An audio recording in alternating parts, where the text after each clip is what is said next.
नमस्कार मंडळी, रामकृष्ण हरी. विठुरायाच्या भेटीची ओढ लागली आहे ना. तर आषाढी वारीनिमित्त निघणाऱ्या पालखी सोहळा हा महाराष्ट्रातील सर्वात मोठा सांस्कृतिक व धार्मिक उत्सव आहे. संत ज्ञानेश्वर महाराज पालखी प्रस्थान यावर्षी 8 जुलैला होणार आहे. 8 जुलैला आळंदीहून पंढरपूरकडे जाण्यासाठी प्रस्थान होईल आणि हा सोहळा मंडळी 33 दिवसांचा आहे.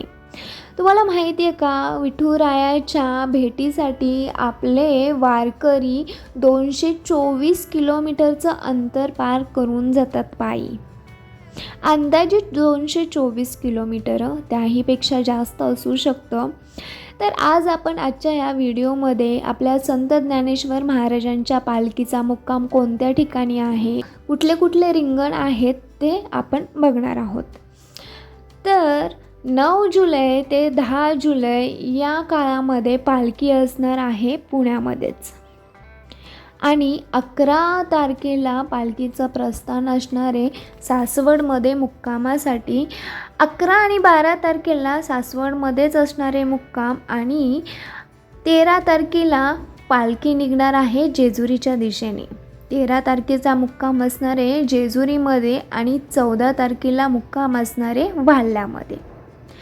14 तारखेचा मुक्काम वाल्ह्यामध्ये केल्यानंतर 15 तारखेला नीरा नदीमध्ये नीरा स्नान करून पादुकांचे नीरा स्नान घालून पालखी मुक्कामाला जाणार आहे लोणंदमध्ये. 15 तारखेचा मुक्काम आहे लोणंदमध्ये. त्यानंतर लगेच येते ते उभे रिंगण 16 तारखेचे. 16 तारखेला मुक्कामाला तरडगावमध्ये जाण्या अगोदर मध्येच पार केले जाते उभे रिंगण. ते होते चांदोबाच्या लिंबाच्या तिथे. मध्येच लोणंदवरून तरडगाव हे 7 किलोमीटरचं अंतर, त्या 7 किलोमीटरच्या अंतरामध्येच होणारे हे मध्येच असलेले चांदोबा लिंब, त्या ठिकाणी उभे रिंगण हे पहिले रिंगण असेल. ते पार करून पालखी पोहोचेल तरडगावला 16 तारखेला. त्यानंतर 17 तारखेला पालखी मुक्कामाला असणार आहे फलटण या ठिकाणी. फलटणला यावर्षी फक्त एकच मुक्काम आहे. 18 तारखेला मुक्काम आहे बरड इथे.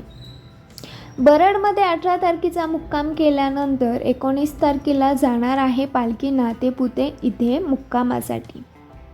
त्यानंतर 20 तारखेला 20 जुलै रोजी पुरंदवडे येथे पहिले गोल रिंगण पार करून मुक्कामाला संत ज्ञानेश्वर महाराजांची पालखी जाणारे माळशिरसला.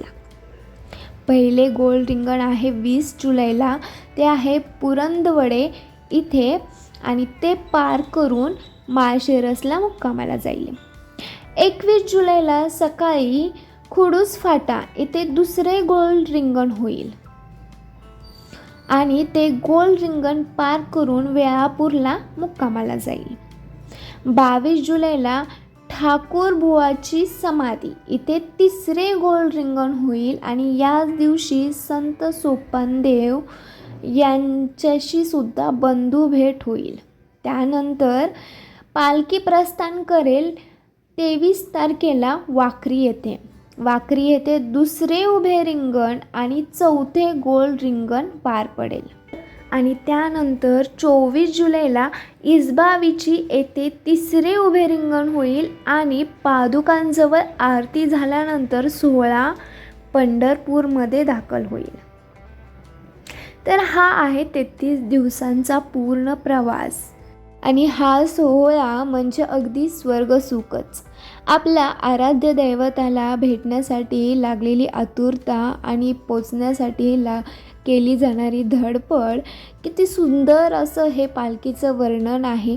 मी स्वतः डोळ्यांनी माझ्या समोर हे सगळं बघितलेलं आहे. मी जिथं राहते तिथे 1 दिवसाचा मुक्काम असतो, पण 1 दिवसाचा तो मुक्काम कधीच संपू नये असं वाटत असतं.